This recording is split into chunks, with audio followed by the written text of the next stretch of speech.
Probable that a lot of you have this kind of thing sitting in your garage, in your truck, whatever, a toolbox. And inside there, you've got all this different stuff that you need, to be able to fix stuff. What's interesting about this is when you have to fix stuff, it's typically not very easy. I mean, think about how many times it's been so frustrating.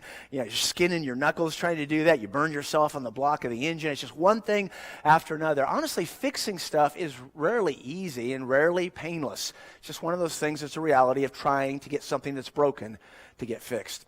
Guys, you have to understand that when we look at our life, when we do this stuff that doesn't work with trusting God, when we in fact decide to forget God and make up our own rules, that cleanup is rarely painless. And so because of that, what we learn is that we don't want to go through all that. So we back up to realize, you know what, I can look at this from a different perspective. I can know very clearly what God's promised to make sure that that's clear. And I can actually obey God regardless of where that goes, because that's what trust looks like. And by doing that, everything changed. In Proverbs chapter 19, verse 3, makes an interesting statement there.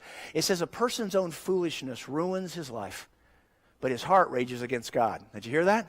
It says that we do stuff that ruins our life, and then we get mad at God for it. So let me just challenge you to realize you don't want to be that person. You don't want to be that guy. You don't want to be that girl. So we get a chance to step back and go, you know what? I'm not going to do that. I'm not going to let foolishness ruin my life. I'm going to listen to God. I'm going to trust Him. I'm going to obey regardless of what that means. And I'm going to avoid forgetting about God, making up my own rules, and ending up in the middle of pain.